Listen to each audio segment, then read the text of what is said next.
Très chère Perle, nous allons continuer le tout-partage dans le livre de Job. Aujourd'hui, nous allons continuer avec Job au chapitre 20.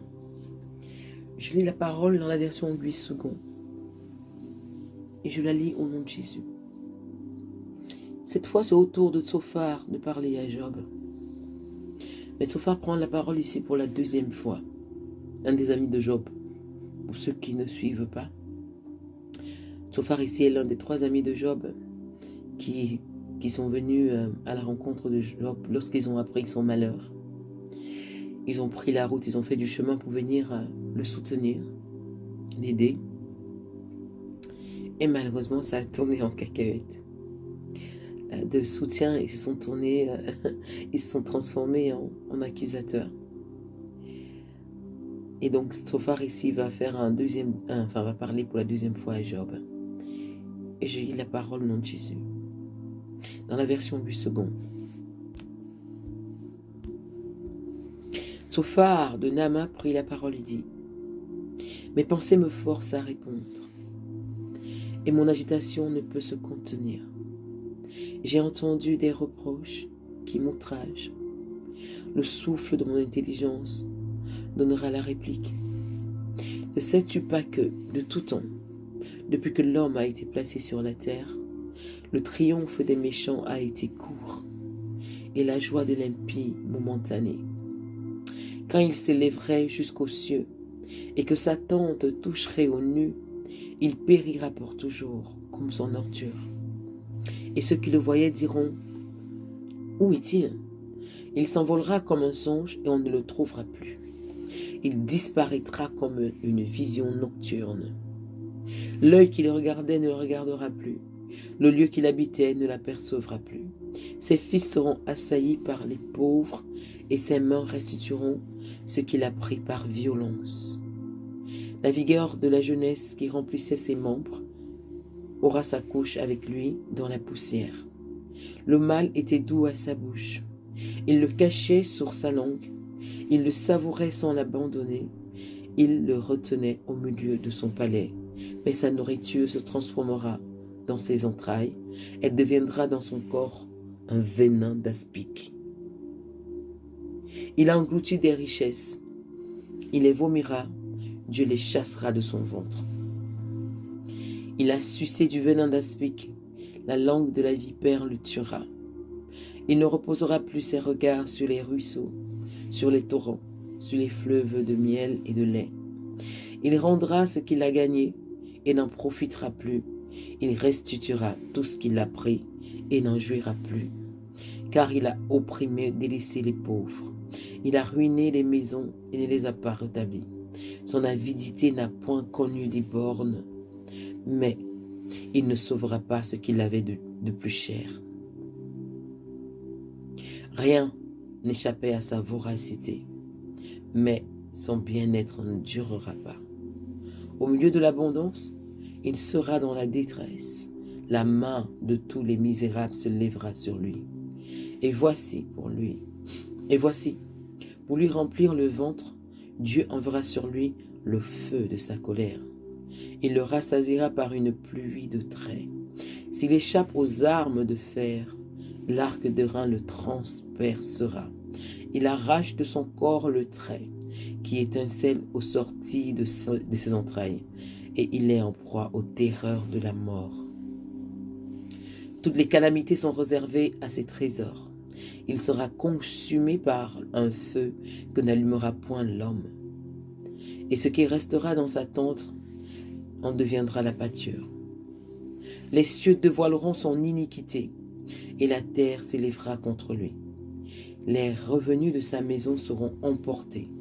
Ils disparaîtront au jour de la colère de Dieu. Telle est la part que Dieu réserve aux méchants. Tel est l'héritage que Dieu lui destine. Ainsi j'ai lu la parole au nom de Jésus. Amen, amen, amen. Chère Perle, voici dans le discours que Bildad a vis-à-vis de Job. Comme ça peut paraître terrible.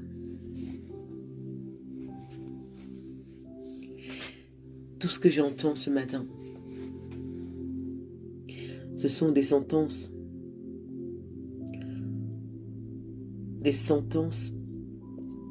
pour le méchant. C'est la sentence qui est réservée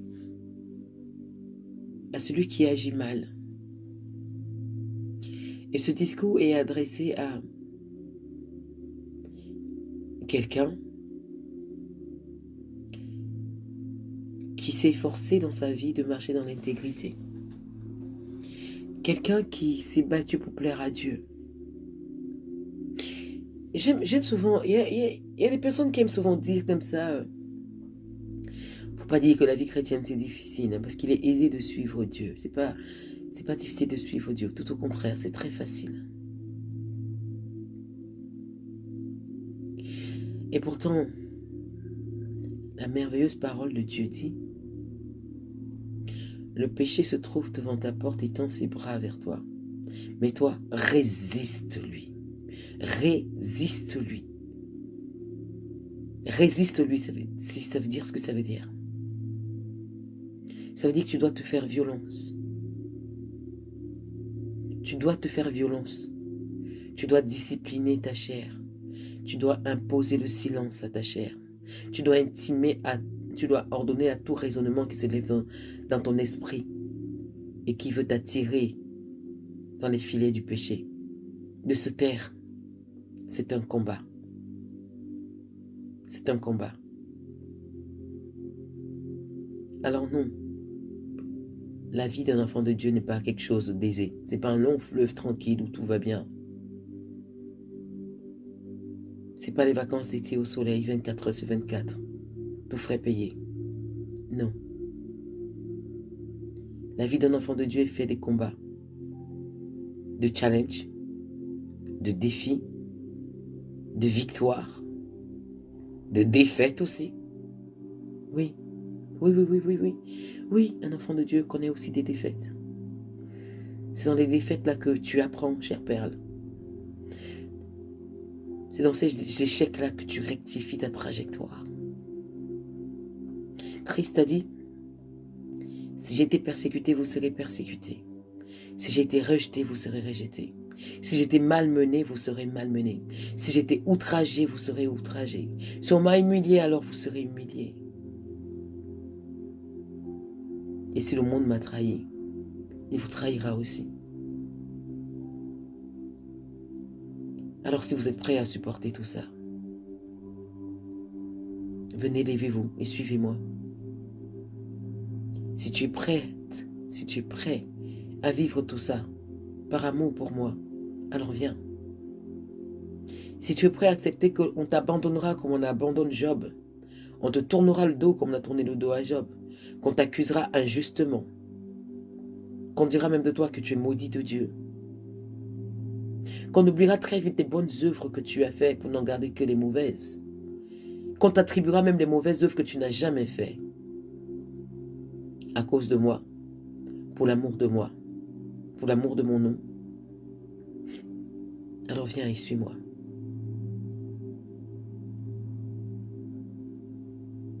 En un instant, le destin de Job a basculé. En un instant. Quand je dis un instant, on s'entend. Hein. Ça a pris des semaines, certainement des mois. Mais pour moi, j'ai l'impression que c'était la chose d'un instant. Ce qui était pour lui un soutien, ce qui était pour lui de bons conseils, ce qui étaient des amis fidèles, ceux qui mangeaient à sa table avec lui, qui l'encourageaient pour ses bonnes œuvres, le célébraient pour son amour et son attachement pour Dieu. Ceux-là qui savaient qui était Job devant la face de Dieu. Ceux-là qui savent qui tu es, toi, qui tu as été, qui tu as toujours été. En un instant, ils lui ont tourné le dos. En un instant, ils se sont transformés en accusateurs. Certainement que tu t'es détourné de Dieu. C'est pour ça que tu es frappé. Tu as abandonné les voies de l'Éternel.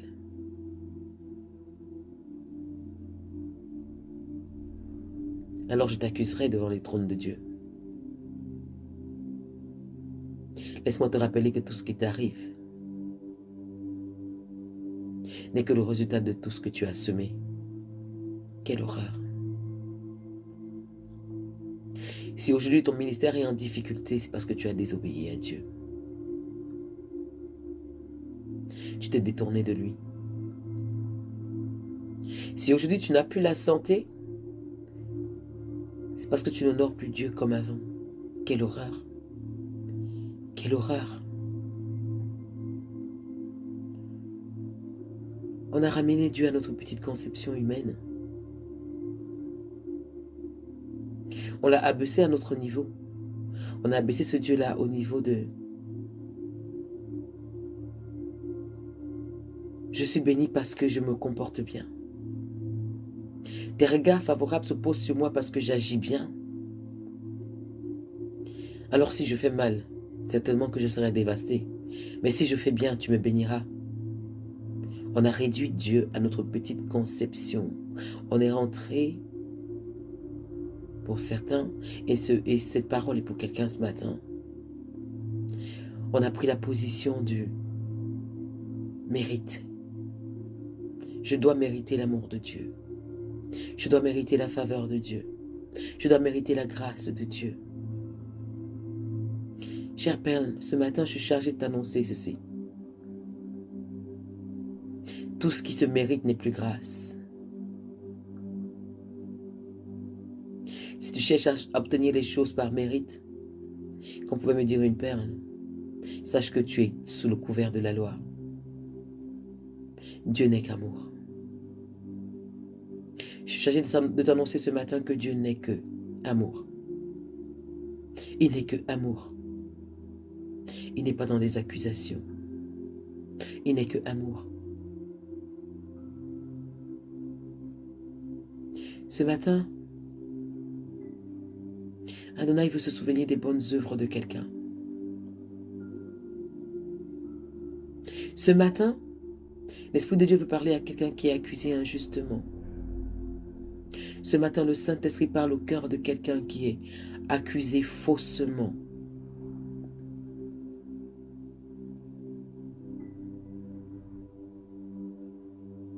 Et voici, il te dit, je suis le Dieu de ta justice. Je suis celui qui te justifie. Et pour toi qui l'appelle au secours, pour toi qui crie, viens à mon secours, ce matin, pour toi dont j'entends distinctement la voix qui crie au Seigneur, viens à mon secours, mot pour mot.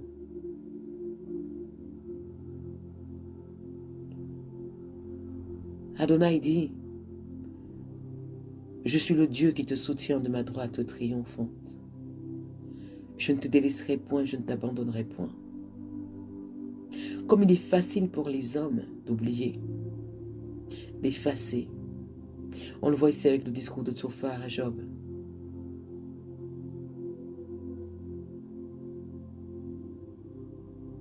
Comme il est facile pour nous d'oublier très vite.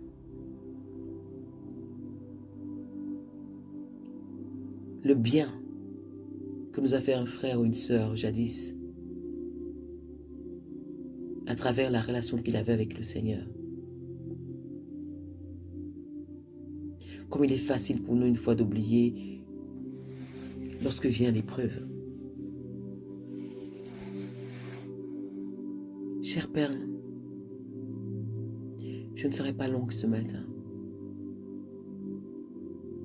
Je vais t'inviter ce matin à changer de position.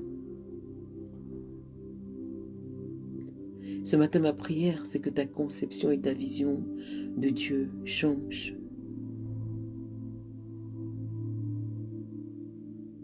Que ta vision et ta conception de ton frère, de ta sœur changent. Qu'importe le feu par lequel il passe, qu'importe les tribulations par lesquelles il passe,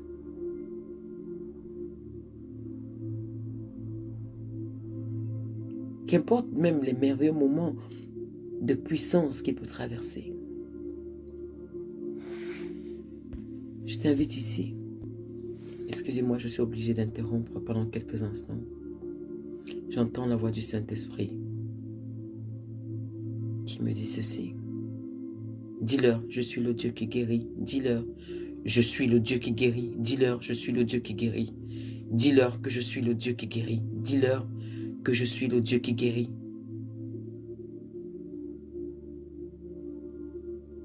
Il est le Dieu qui guérit. Il est le Dieu qui guérit. Il est le Dieu qui guérit.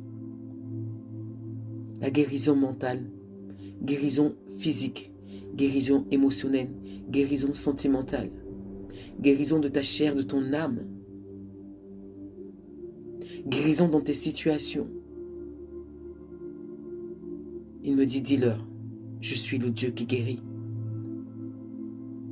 Je suis le Dieu qui guérit. Je suis le Dieu qui guérit. Chère perle, je vais te laisser avec ceci ce matin, je ne saurais aller plus loin. Invite le Dieu de guérison là où tu es. Peu importe où tu es, invite le Dieu de guérison. Ce matin, Dieu se présente comme le Dieu qui guérit. Saisis cette opportunité. Et proclame la guérison dans tous les domaines de ta vie où tu veux voir la vie germer et fleurir. Proclame la guérison dans toutes les situations où tu veux voir la vie germer et fleurir. Parce que lorsqu'on parle de guérison, ça veut dire que la maladie a précédé. Et lorsqu'on parle encore de guérison, ça signifie que là où il y avait la maladie, la santé vient s'imposer. Là, il y avait cette maladie qui pouvait conduire à la mort, t'amener à la mort. Parce que Dieu est le Dieu de guérison. La guérison te ramène à la vie. La guérison de Dieu ce matin est pour toi. Alors proclame avec moi. Père éternel, déclare-le avec moi. Père éternel, parce que ce matin tu te présentes à moi comme le Dieu de guérison. Voici Seigneur, ma vie spirituelle. Voici Seigneur, ma vie sentimentale, émotionnelle. Voici Seigneur, ma vie financière. Voici Seigneur, mon âme, mon esprit, mon intelligence. Voici Seigneur, mes enfants dans leur relation avec toi. Voici Seigneur, ma famille, ma maison, tout ce que tu m'as donné. Parce que ce matin, tu te présentes à moi comme le Dieu de guérison. J'appelle la guérison dans tous les domaines de ma vie. Dans le domaine spirituel, dans le domaine émotionnel, dans le domaine financier, dans le domaine relationnel. Dans le nom puissant de Jésus-Christ Nazareth. Je déclare la guérison dans ma chair, dans mon âme, dans mon esprit, dans la chair, l'âme et l'esprit de mes enfants. Je déclare la guérison dans mon intelligence. Je déclare la guérison dans toutes les situations que je ne connais pas et que je ne peux citer, mais que tu connais, Seigneur, et que tu vois, et qui sont malades dans ma vie. Je proclame la guérison au nom de Jésus. Je déclare la guérison dans le corps de Christ ce matin. Je déclare la guérison dans l'église de Christ ce matin. Je proclame la guérison dans ma famille. Je proclame la guérison dans la vie d'une perle qui est prête à le recevoir ce matin. Je proclame la guérison de mon Adonai, de l'Élohim de toute éternité. La guérison pour une nation, pour un peuple. Au nom de Jésus. Père, que ton nom soit sanctifié. Je te bénis et je te rends honneur et gloire, Seigneur, pour la guérison que tu nous offres ce matin, pour la guérison avec laquelle tu nous visites ce matin, pour la grâce qui nous est accordée ce matin. Merci d'être pour nous ce matin le Dieu de guérison, le Dieu de guérison, le Dieu de guérison. Pour moi, Seigneur, tel que je l'entends, que je le comprends et que je le perçois pour moi-même. celui qui change toute situation qui était malade, qui la transforme en vie, qui ramène toute situation malade à la vie, toute situation malade à la santé, dans le nom de Jésus. Bénis Seigneur chaque perle ici ce matin, que chaque perle reçoive ta guérison effective, que chaque perle vive la manifestation de ta guérison ce matin, dans son corps, dans son être, dans sa chair, dans sa vie, dans le nom puissant de Jésus-Christ Nazareth. Merci pour ta grâce et ta faveur. Que l'honneur et la gloire te reviennent au nom de Jésus. Amen, amen. Cher Père, ainsi s'achève ce partage de Job chapitre 20. Que la paix de Dieu soit sur toi. Que sa faveur soit sur toi. Qui renouvelle ton intelligence ce matin. Qui renouvelle l'intelligence de nos enfants. Qui sont en pleine période d'examen pour certains. Qui renouvelle nos intelligences nous-mêmes. Qu'il approfondisse notre connaissance de lui, qu'il nous attire dans ses profondeurs au nom de Jésus. Sois attiré dans les profondeurs du Seigneur ce matin, que le Saint-Esprit t'attire, qu'il murmure à ton oreille. Et à toi qui as besoin de révélation, l'Esprit de Dieu s'arrête sur toi ce matin pour te rassurer qu'il te répondra certainement. Il te révélera des choses cachées. Il te donnera cette réponse que tu attends désespérément, afin que tu ne sois plus dans la confusion, parce qu'il est le Dieu qui est fidèle, et il reste fidèle en toutes circonstances. Il n'est pas un homme pour mentir, ni le fils d'un homme pour se repentir. Parce que ce que sa bouche dit, sa main l'accomplit certainement. Merci Seigneur. Souviens-toi Seigneur de ton épouse, ta douce et merveilleuse fiancée. Équipe-la. Et souviens-toi d'Israël, ton peuple. En ton temps, que le voile soit ôté. Au nom de Jésus. Ainsi j'ai prié, Amen. Très belle journée, chère Perle. Très bon mercredi. Que les anges de l'Éternel t'accompagnent partout où tu iras. Et que la grâce et la faveur de Dieu précèdent tes pas. Au nom de Jésus. Je déclare en ce jour que seuls s'accompliront les projets arrêtés par Dieu lui-même en cette journée pour toi et pour moi. Au nom de Jésus. Tout ce qui n'est pas de Dieu en ce matin ne verra pas le jour et ne se manifestera pas au courant de cette journée. Parce que ces choses-là sont étouffées par les promesses que Dieu a arrêtées pour toi et moi ce matin. Je le déclare au nom de Jésus. Belle journée, chère Perle. Que la paix d'Adonai soit sur toi. Je te bénis de la paix d'Adonai. Au nom de Jésus. Amen.